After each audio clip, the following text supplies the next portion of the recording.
we're going to go ahead and get started today. We are here and we are talking about digital citizenship, but we're really looking at how do we go beyond that? How do we build lifelong skills? And how can Nearpod and Flocabulary support you as you are doing that? As you learned in the matching pairs, my name is Julie Cobb. I'm the Director for Professional Services at Nearpod and Flocabulary.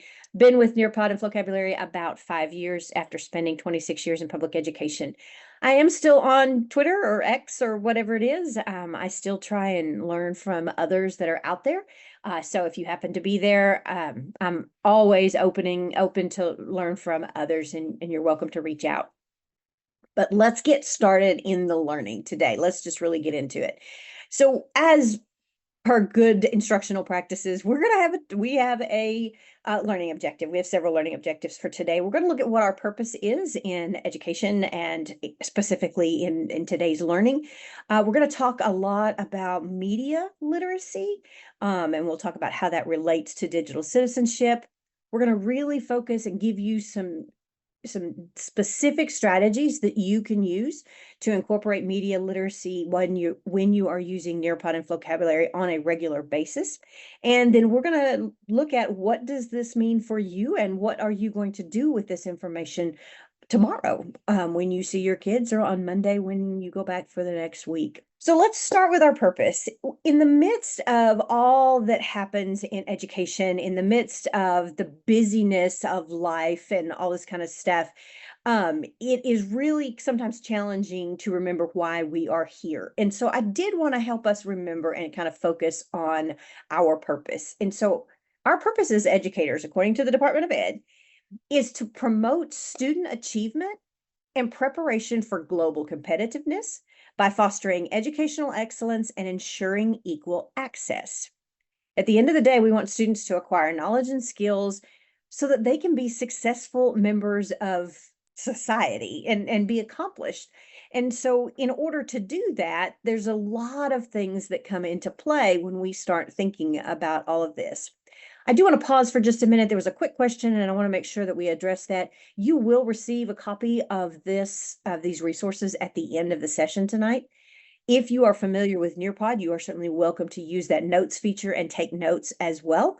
But that'll be the document that we do provide you. So I didn't want somebody to be sitting there going, do I have to write all this down? No, you do not have to write all this down.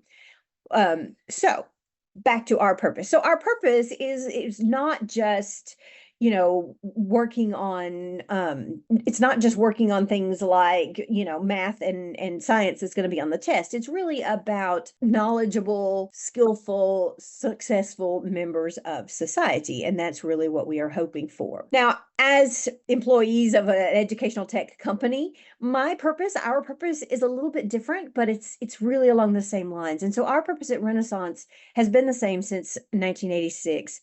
It has been to accelerate learning for all children and adults of all ability levels and ethnic and social backgrounds worldwide. And so those two things kind of go together in order to make sure that we are supporting you in the work that you are doing. I'm going to pause one more time. I see several people who are having difficulty with audio. Can I get several people to confirm that their audio is fine? Because if nobody's hearing me, we need to pause. Okay. All right, good. All right. So as long as we've got some that are good, then we're good. Okay, perfect. Thank you very much. I did that one time. I did the first 5 minutes with no audio because no one told me. So thank you very much. Appreciate that. So as we think about those two things, as we think about creating these successful members of society, as we think about accelerating learning for everyone, there are some things that kind of stand out to me. And the one that stands out to me the most is the mention of equal access. And so we hear about equal access and we hear about those kinds of things, but equal access doesn't necessarily mean they have access to the same resources. It also means that they have access to the same opportunities. When we give students tools like Chromebooks or iPads in the classroom, we're giving them access. Quite frankly, we're giving them access to the whole world most of the time. But my question is, and our thoughts are we giving students the same opportunities to learn and to practice how to manage, how to evaluate, and how to apply the access and the information that they have. Digital citizenship is kind of a term that we've used for quite a while. It's, digital citizenship is how to behave appropriately online, how to be safe online. We partner with Common Sense Media. They have some amazing lessons that we also have in Nearpod that really help target those things. When you think about addressing things like cyberbullying and things like internet safety and password protocol and all those kinds of things, those tend to happen at very specific times. Digital Citizenship Week's coming up.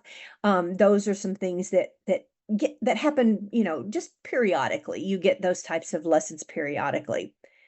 But as we think about equal access and as we think about equal opportunities to learn about the access that they have, we need to broaden our definition of what we think digital citizenship means.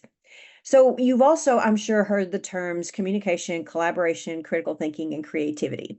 For a while, those were considered the 4 C's of education. They were considered part of 21st century skills, and that was a big deal. So we went from digital citizenship only to kind of this broader definition.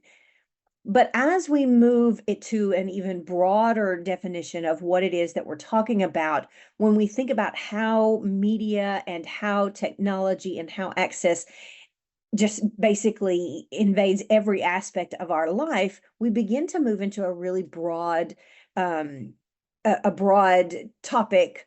And the topic that we're going to use, the frame that we're going to use is media literacy. So this overarching thing, media literacy, is what we're really going to be focused on today. So as we get started, we want to make sure that we have a common understanding about what media literacy is, and especially when it comes to including things like digital citizenship, 21st century learning in our classrooms. Fred Baker, now Frank Baker, got my name wrong there. Frank Baker, and it may not be somebody that you know, but he was a district administrator. He was a researcher and a writer. He partners with organizations like NCTE and ASCD and ISTE, and he provides a really good definition for media literacy that I especially wanted to focus on today. And what he says is that the literacy skills for the 21st century included reading, writing, listening, speaking, and he adds viewing. And when he does that, he's really talking about the fact that things come at us, at our students, in different ways than they used to. And so much of it is visual now, and it doesn't necessarily include reading or writing or listening. Sometimes it's just viewing, and we have to make decisions based on that. He goes on to say media literacy is an ecosystem, meaning everything is sort of interwoven together. And it includes things like access to resources, analyzing content, synthesizing information, communicating findings and perspectives, and even creating artifacts. And so he talks about all of these things coming together as part of media literacy, which is, again, that overarching thing. Now, that's a lot of educational jargon. I have a friend who would say those are 50-cent words.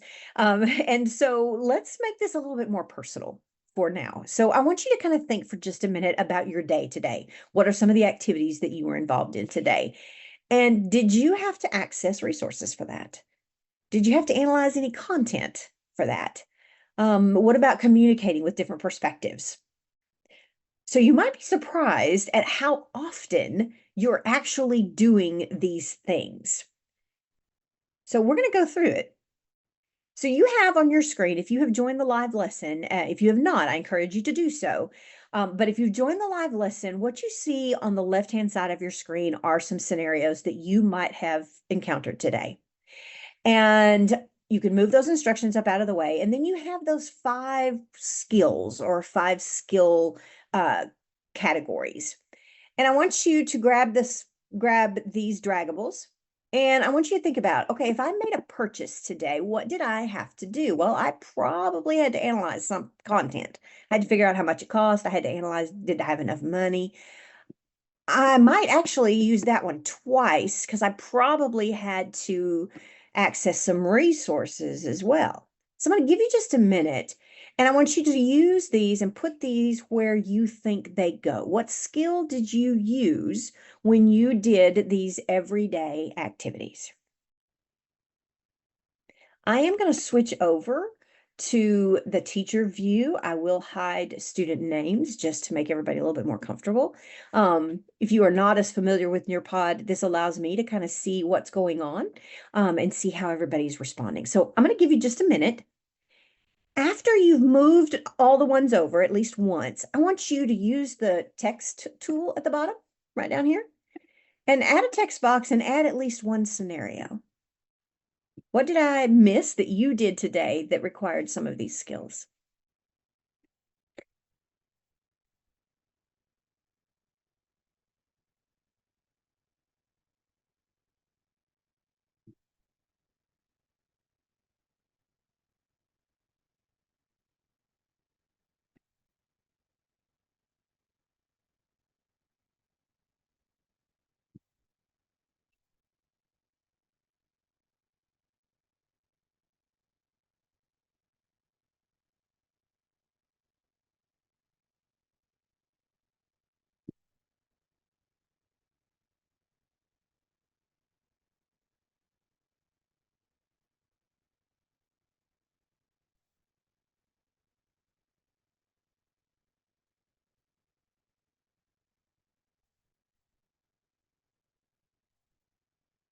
So it looks like a lot of us had some very similar experiences today. Um, Making a purchase, reviewing student files, those kinds of things, analyze content, create, write an Amazon review, those kinds of things. I'm looking for some new scenarios. Who has used that text box yet and added a scenario? Now, I do want to let you know that I'm not going to scroll down very far because we have so many in our session this afternoon. My drag and drop's going to run just a little bit slower than what it normally might run when you have a lesson that has 25 kids in it. So with close to 200 people in my lesson, it makes it a little bit slow. So, um, but I am going to kind of watch here just a moment.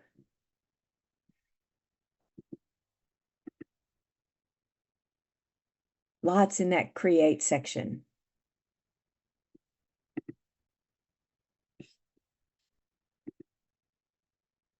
Yeah. Send a note home to a parent. Boy, doesn't that require a lot of skills? You got to synthesize everything. You've got to communicate effectively. Um, Absolutely.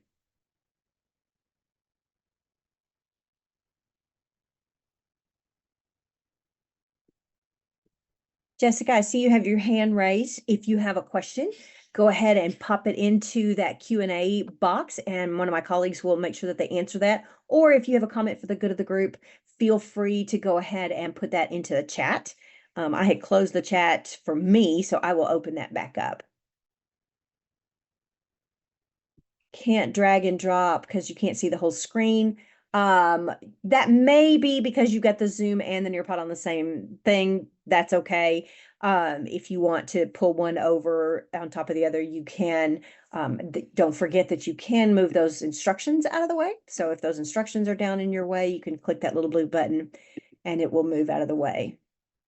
Cindy, I hear you. Explains why I'm exhausted. Yes, there's a lot of things that go on when we have to do this. Ah, Polly, good idea. Opened Nearpod on the iPad and then you're watching the Zoom on another one. Yeah. We have a lot of people who open it up on another screen or something. So, yep. All right. So if you haven't already submitted, go ahead and click that submit button for me. I will go back. Oh, you made an appointment. Yes, making an appointment is something that we do regularly that does require a lot of these skills. So thank you for adding one. Appreciate that. So I am going to go ahead and move on because what I would like us to do is I would like us to kind of think about clearly these skills are needed on a regular basis. We use them often. We use multiple skills. Sometimes it's hard to tease out which one we might be using. Sometimes there's going to be some overlap. We also know that without these skills, some of these activities would have been a complete failure. If you had not communicated effectively, the note home to the parent might not have gone well. And so we want to make sure that we do this. So now we're going to move from the personal to, I want you to think about your classroom, or if you are an administrator, I want you to think about your school or district. If you are not currently an educator, if you are coming to this from a higher ed lens or from a business lens, think about whoever might be with you that might be a learner. Okay, so learners don't have to be kids, so it might be your adult learners or something like that. And I want you to think about that. And we're going to have a new activity. So this is an open-ended question. So what you'll notice is up here at the top, I've asked you 3 questions. But what I have done is I have actually given you some reference media in the top right corner.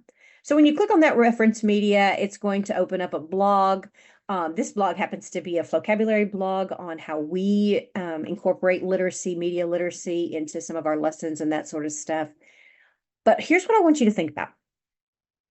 What examples, or what are some of the examples of opportunities in the classroom that require students to do these things?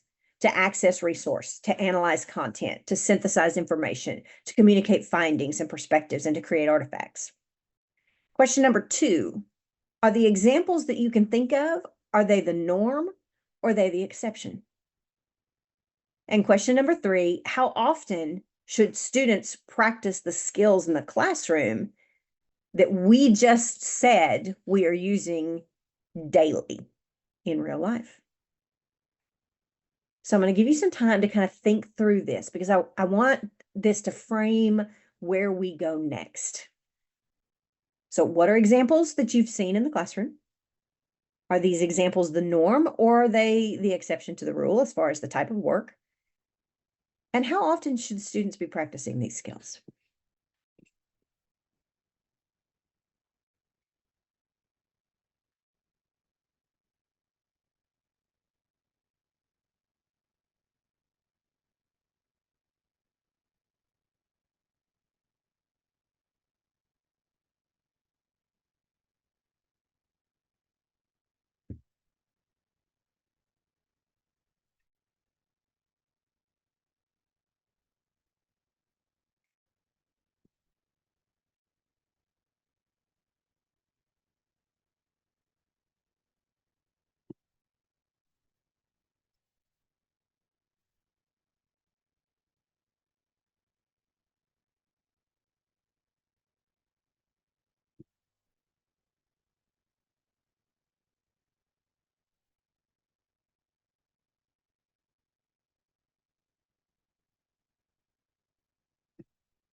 I'm going to give you about another minute. Don't forget to hit that submit button in the bottom right corner.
So clearly, I am working with the AP group, the Advanced Placement group.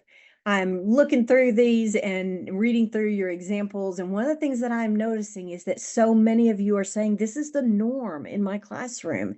And I cannot tell you how much that makes my heart happy to know, because when my district first went one-to-one and when we were trying to learn this and trying to do this, that was not the norm in the classroom. Students did not have that opportunity to do those kinds of things. Some of you have said, we do some projects, but these kinds of things, this types of things are a little bit more of the exception. Nice.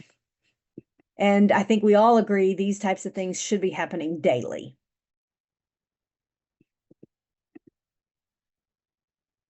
Nice. Analyze content, communicate findings. Wonderful. This gives me such hope. These examples are norm in my classroom. Nice.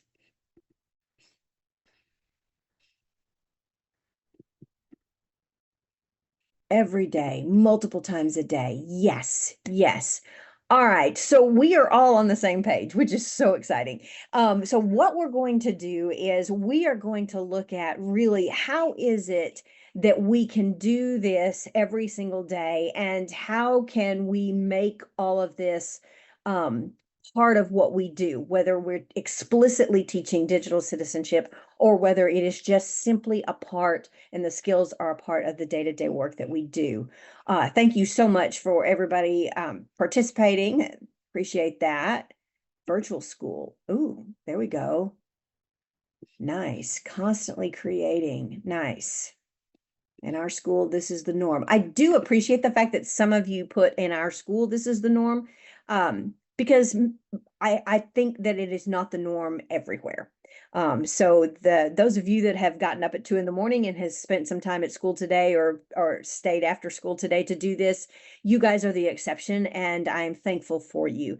And I'm thankful for the extra time and work that you put in for our students. So let's go ahead and move forward. So let's talk about some strategies that we can do. And perhaps these are some strategies that maybe you have used in the past, or maybe some strategies that are new. So we totally agree. These are things that we need to have practice regularly. But we also know that we don't have time to add things to the day. If it is not already part of the day, if we cannot weave it in with the current curriculum that we need to teach, adding an additional piece of content or an additional lesson is just not something that is realistically going to happen. I mean, schools have a really tight schedule and that sort of thing. And so what we're going to do is we're going to break this down and we're going to look at it in those individual skills. So accessing resources, analyzing, synthesizing, communicating findings, and creating artifacts.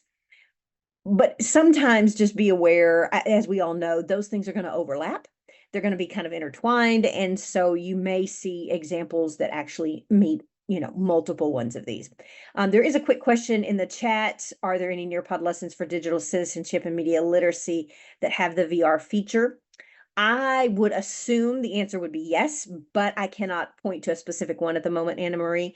But I do know that with the large number of digital citizenship lessons that we have, I would imagine at some point there would be a couple of them that have that VR feature in them. All right. So let's first start with accessing resources. So access, as we mentioned earlier, is not really the problem. I mean, if a student has a device that's connected to a Wi-Fi, they have access. Pretty much end of that problem. But the guidance that students need, the opportunities that students need to practice, they may not all have access to those opportunities and that practice. And so that's what we kind of want to do. And we might not want them to have access to the whole world all at once. If you are working with younger students, or even if you're working with older students, in the classroom is maybe the opportunity where you want to provide a more guided experience or a more guided learning. Now, we know that using current events has long been a really good way to support a lot of different learning opportunities. You can use current events under any content. You can use it oftentimes with any grade level, but it can be a bit of a minefield these days, if you're not careful, you can't just turn on the TV, you can't just open up the newspaper and say, hey, let's look at this.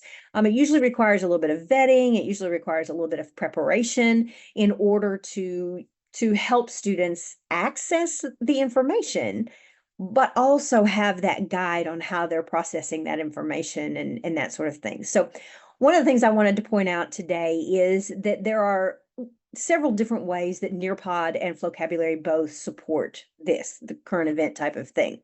I'm going to give you just a second. The Nearpod ones, these are actually linked. The Flocabulary ones aren't, simply because of the way the platform works, but these are actually linked. So I'm going to give you just a minute if you want to click one of these lessons and look at these and just kind of see what those current event things look like, how we bring those resources together, how we vet those resources to make sure that they are student appropriate, that sort of thing. And then I will show you our week in wrap. So at the end of every week in Flocabulary, we do a current events from that week, and we set it to an original wrap. I do not do that, someone else does that, but that's set to an original wrap. It has vocabulary that goes along with it. It has learning activities that go along with it. So I'll show you one of those here in just a minute, but click around on these if you want to look at that. We have one here recently at the beginning of the month for Labor Day. This is just a preview. You're welcome to add one of these to your library if you would like to do that. All of these are things that are open for you to use. But you can see how it's set up. You can see the different activities that are involved, kind of what the timing might look like. And as always, that lesson is editable. So I'm going to give you just a minute to explore.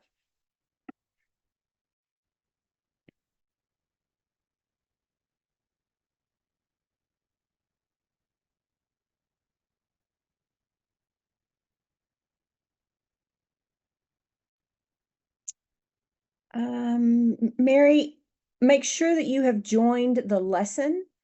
If you are clicking on this on just on the Zoom screen, it's not going to work.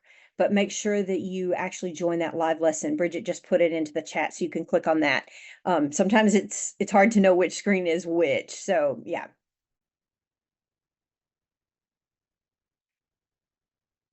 Oh, it's on your iPad. Oh, iPad. So when you are on your iPad, there's a little button in the top, I think it's in the top left corner. It's been a little while since I looked at it. Has an up arrow, and it will allow you to tell it to open this on your web browser, and then they will open.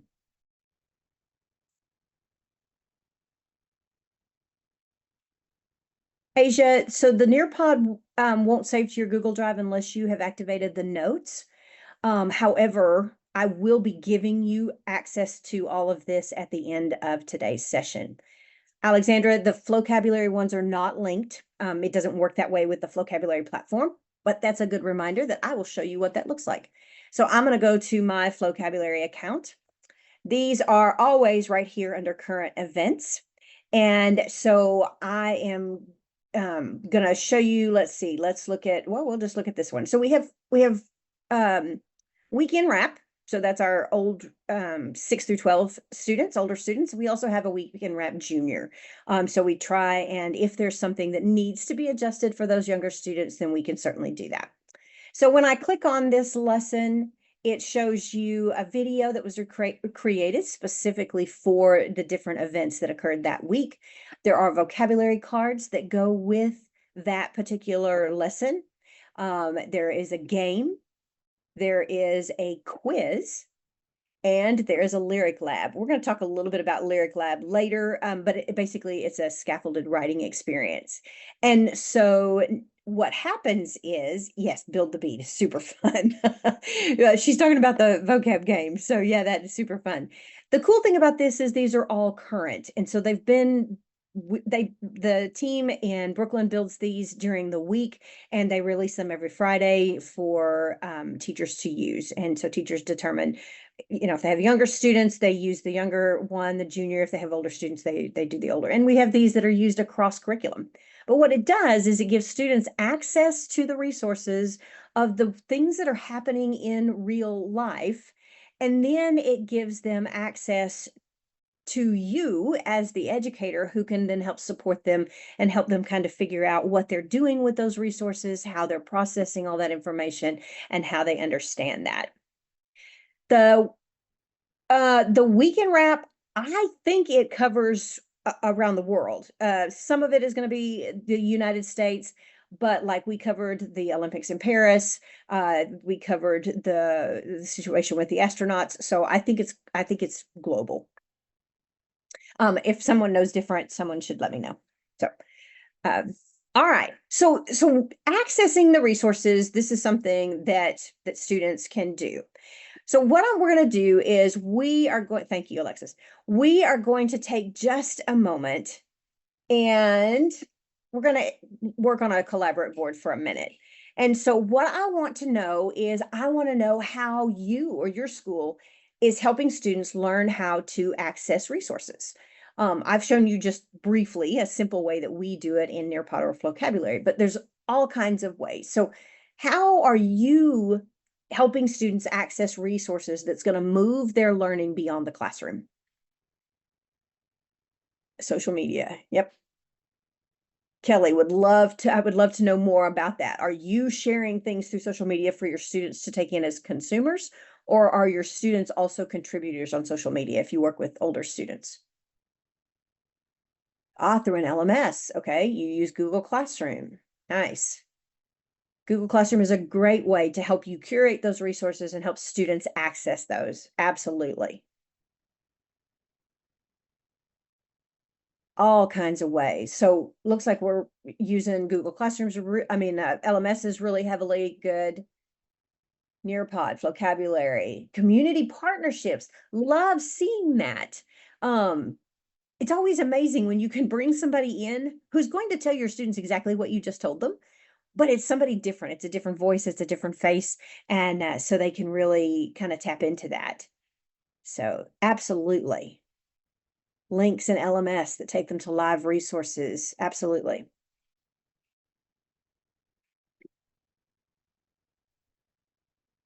Good.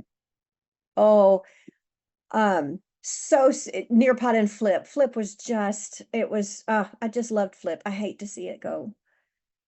Yeah, it was wonderful. All right. So we're using the tools that we have to really bring that access directly to our students. That's also helping us prevent them from accessing all of the world's resources all at the same time. Kenneth, Flip was a way for students to respond and collaborate to one another through short videos. It's been around for, oh gosh, probably 10 years. It acquired and changed, and now it is integrated with Microsoft Teams. Yeah. Sheila, new. So not using any of this. Great. So you're getting some ideas from others, not just Nearpod but also some other ways that you can help access resources, help your students access resources so that they can know that they're getting really good resources, and then help them do that. ReadWorks, love it. Yeah. So being able to access the resources is not enough. Just giving them the resources. I mean, that's a start, and that's where we have to start. They have to get to it. But just giving them the resources is not enough. Now, I know that you are going to find this shocking, but turns out just because you find it on Google doesn't mean it's necessarily accurate. Just in case you hadn't heard that yet. So the next skill that our students need is they really need the ability to analyze the content.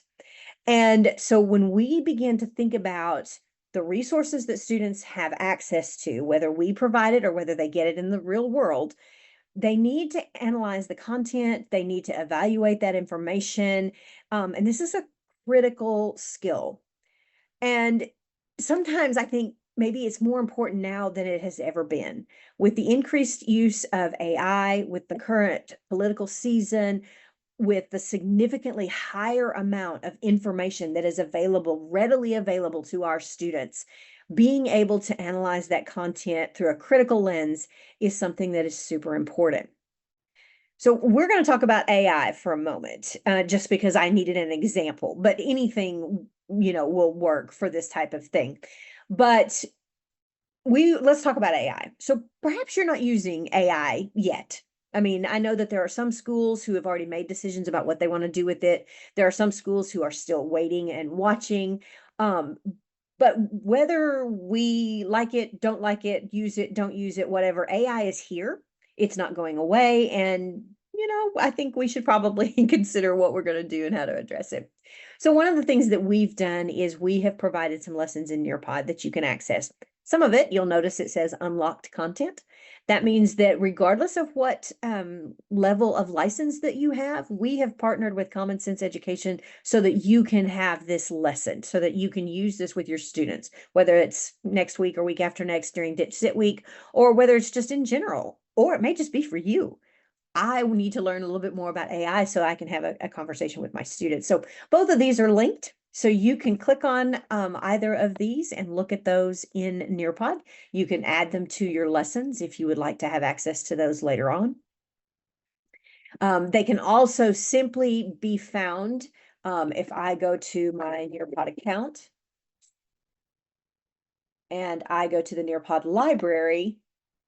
We do have a digital citizenship week folder. And if you click on that folder, there's all kinds of lessons in there for you. The AI lessons are there as well. You'll notice some of the unlocked content. That's content that normally behind a paywall, but we want to make sure that you have access to it. So when we're thinking about AI, that changes sometimes the way that we look at how we know how to analyze some content.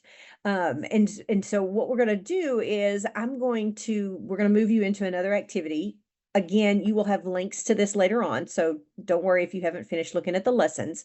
But we're going to look at what does analyzing that content mean? And when we look at a website, what do you notice about websites?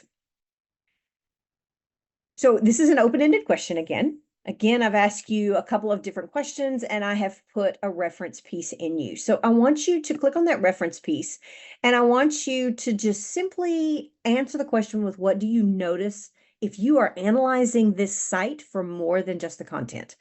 So if you are curious about where it's from and who created it and is it valid, is it real, that kind of stuff, then I want you to kind of jot down on your open-ended question, what are some things that you notice that helps you analyze that content? Use AI. The links seem more. Oh, Polly. So the two links that I pulled are probably yes 612. Those were the two new AI ones. There are additional things. We have lots and lots of lessons that you can choose from in all the grade bands. But I wanted to pull the two new AI lessons.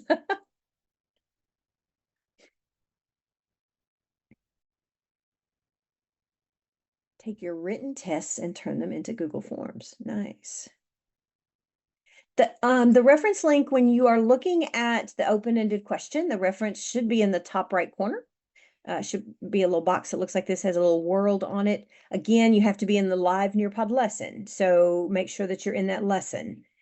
And then if Bridget needs to if we need to put the link back in, we can do that. Oh, good, good. So I'm going to be quiet for a minute and let you kind of review this and begin to answer the questions.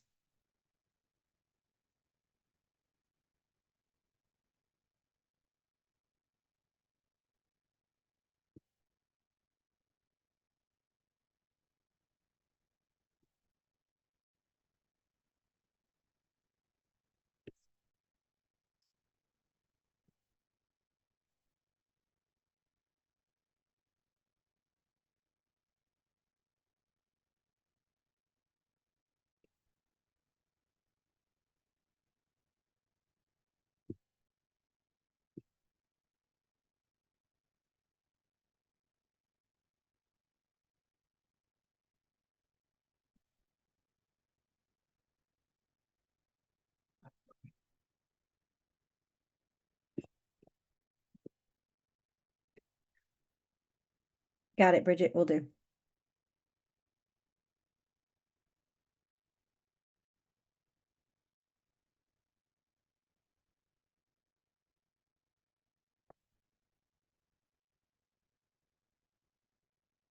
All right. So as your answers are coming in, several of you noticed, there's hyperlinks, it's accessible. One of the things I noticed was that it was current. It wasn't all that old.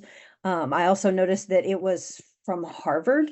And I even scrolled down to make sure it was actually from Harvard. And it was. So I thought, okay, they might know a little bit about things. Um, so yeah, and lots of additional resources and additional links and that sort of stuff as you are looking at the article. Several of you mentioned that number 3 caught your eye, using that with students. Number 4 caught your eye, using it to spark imagination.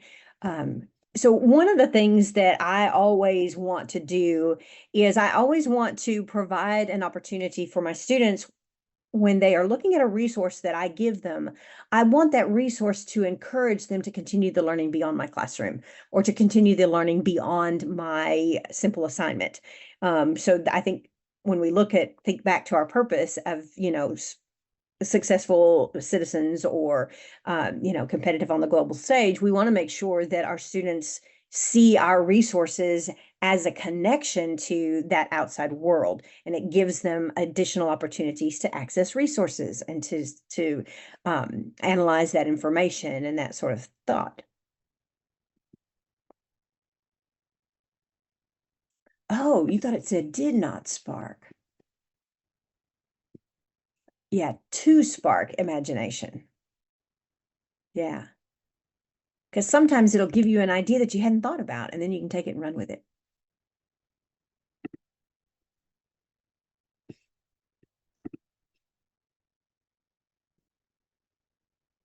Oh, it reflects our failure in imagination. Yeah. It's a complex idea, which is why I wanted to kind of bring it up today, because I thought, oftentimes we talk about some of the more traditional things. But let's dig in. Let's really get our thinking going and see what it takes for us to analyze something a little bit further. So thank you for kind of pointing some of those things out. Lots of things that you noticed. Appreciate that. So as we are looking at accessing the content, we are looking at analyzing the content, and we've looked at several different things today. So the next thing is synthesizing that information, bringing all of that information together from multiple sources to combine for new learning. So there's a couple of different ways that you can do that. And I'm going to show you one example here in a minute, but we'll just talk about some of them very quickly. So according to the dictionary, synthesize means to combine a number of things into coherent whole, a coherent whole. And that to me just really stood out because I think about all of the things that are coming to us, the posts about a topic, or the different news cycles or news media or something like that. And I'm wondering if you're like me, have you ever scrolled through all these posts about a particular topic, and then at the end you're no closer to a coherent whole than what you were before? And so I think that's definitely a skill that we as adults continue to practice, and we definitely need to give students the opportunity to practice. So having multiple links for students to pull upon, having multiple reference media, adding multiple links into a Nearpod slide to give students the practice of using multiple pieces of information to come up with something that is new. I also think, as I was thinking through this and kind of putting this together, is part of synthesizing information is also knowing where the information comes from. And we talk every once in a while about citing sources. And when I was in school, we only talked about citing sources when we wrote the research paper. And any other time it never came up. But I think with the amount of information that students see on a daily basis and with the amount of references they have, they need to be aware that information comes from specific places and it's created by specific people, and they need to be aware of that. And so one of the things that we do in Nearpod and in Flocabulary is we try and model that. So I'm going to go to vocabulary for just a minute. And while I'm here, let me just kind of give you a quick overview. So vocabulary are lessons that are built around a video, essentially. Most of the time, the video is a hip hop music piece. And so when I click on any of these and I go to a video or I go to a lesson, I have the video here. I have all of the different cards, the vocabulary cards that go with it, games that go with it, all these kinds of things designed to teach tier 2 and tier 3 academic vocabulary. So that, in a nutshell, that's what vocabulary is. But what I want to show you that even if you're familiar with vocabulary, you might not have noticed is down here at the bottom underneath the video, it always says credits. And so when they click on credits, you can see who was the researcher and who wrote the lyrics and who did the performance and who did the audio engineering and all that kind of good stuff. And so this is something that we try and model for students in that you always have to give credit where credit is due, but it also lets you know when you're analyzing something, did this come from a reputable place? Do these people know? So a couple of questions are popping in the chat. Do you pre-teach the vocabulary before you show the video? You don't have to. I don't. I use the video as a way for students to just simply experience it for the first time and get it in the context of the video. And the video is very engaging and catchy for students. Tier 2 and tier 3 vocabulary. Tier 2 are those general academic terms. So things like organize and essay and things that are going to cross different content areas. And then tier 3 vocabulary is going to be vocabulary that is very content specific. Your science words, your math words, your social studies words, those things that are only going to come up in those particular content areas. So when we look at vocabulary, that's where I think we can model, look, this is where it came from. These are the people who built this. So as you are looking at this, you can use that information to determine, is this information is this information accurate?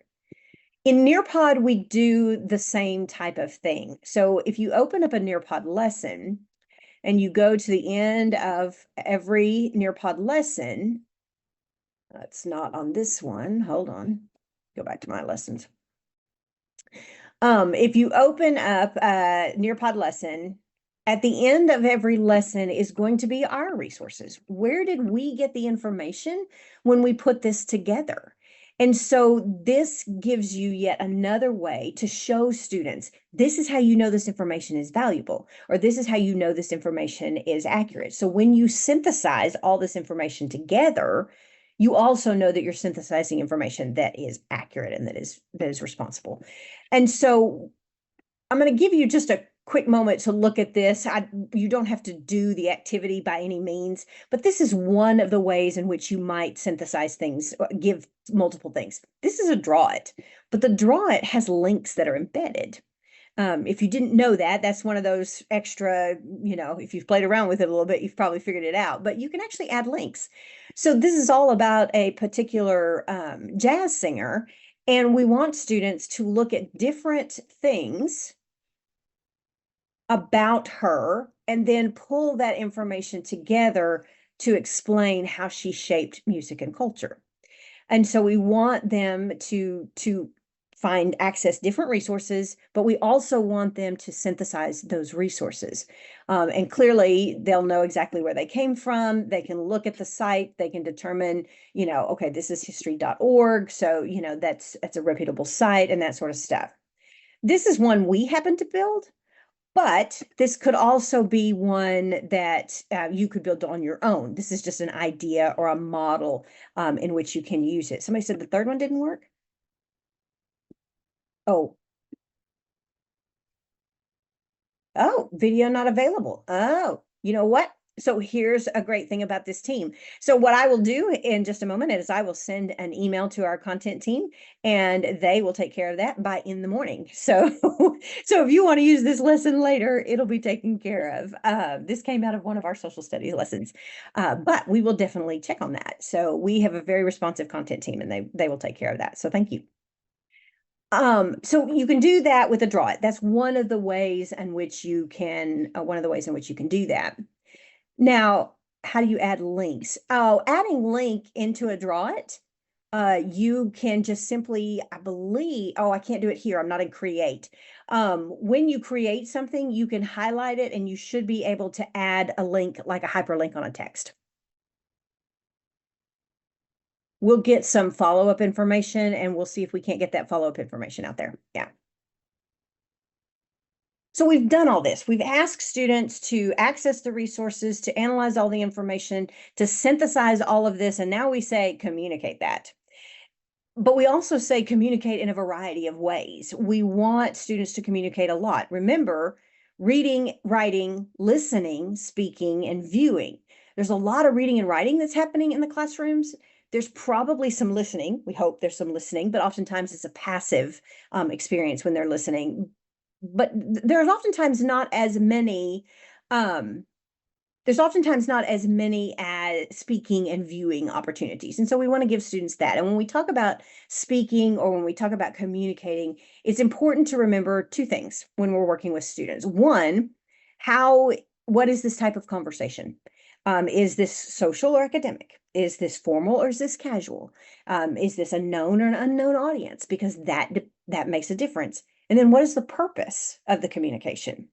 So we talk about, you're going to write a persuasive essay. In the real world, you're probably not going to write a persuasive essay, but you might write an Amazon review.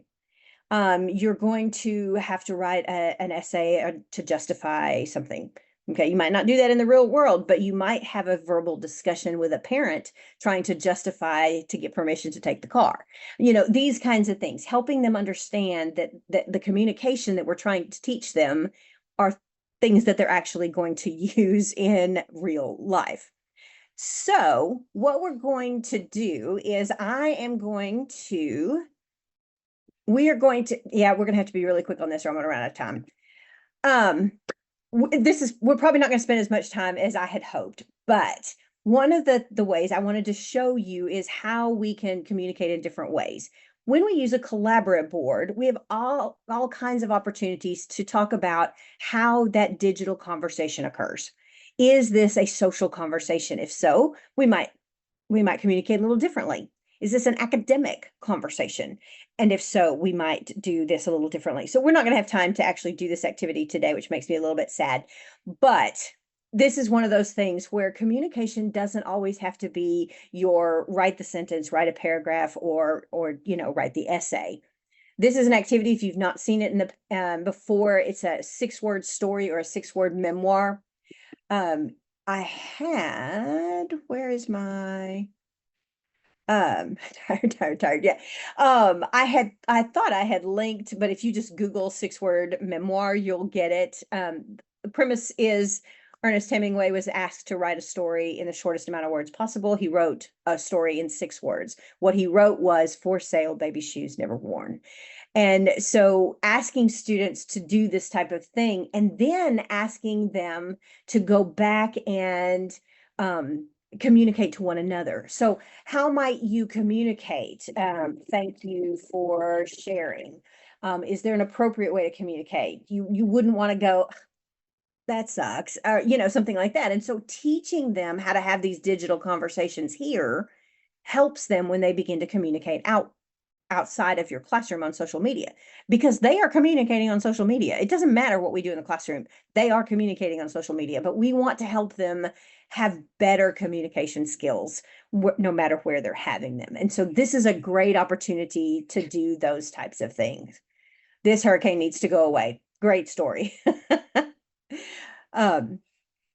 All right. So we are going to wrap things up real quick, and I apologize. My timing wasn't fabulous today, but I get excited about this. The last thing I want to look at is that create piece. When we ask students to create things, you can use things like the collaborate board, where you can do a brainstorm, use how might we. Students always want to be an influencer. Okay, how might we support those that are in the storm? How might we support, encourage reading in our younger grades? How might we, all those kinds of things. Have them brainstorm and have them then take something as they want to create it. Lyric Lab, we talked about that a little bit as well. So they can create their own original story or poem or song to show what they know. It's a great way to communicate, and it's a great way to really share what they know. Because we are almost out of time, very quickly, I'm going to pause and I am going to no, I'm not. Bridget, I need one of you, if you don't mind, to open up so that people can download the Nearpod notes for me, because apparently I can't do it from this side. And that way you will have those. All right. So finally, the last thing as we wrap it up, we're going to skip these two pieces, but they will be in the notes so you can view what they look like, is what about tomorrow? What are you going to do? When we talk about media, there are 5 questions that you should ask when you look at a piece of media. Those questions are: who created the message? What creative techniques were used to attract my attention? How might different people understand this message differently? What values, lifestyles are represented or omitted? And then, why is this message being sent? Here's my challenge to you. What if students ask these same 5 questions of your lesson? Would they understand that you created it for a particular purpose? Would they think that you are using creative techniques? Would they be represented in your message? And so my challenge to you, as we wrap things up today, is to take these 5 questions, and when you create your lessons, think about these questions and think about how your students might answer them through that lens, because you are simply another piece of media that they are accessing. And so we are going to have to teach as if that media is super important. So the resource button is at the bottom of your Zoom, and it's at the bottom of, yes, it's at the bottom of your Zoom bar. And then I am also going to add it into the chat. There you go. So there's the lessons. And yes, I apologize for running over time. It is the top of the hour. We are going to hang out here. Here are some additional resources for you as well. All of this is linked into those that note stock that I just dropped in there. But thank you so much for joining me this evening. I appreciate it. You guys have a fabulous evening.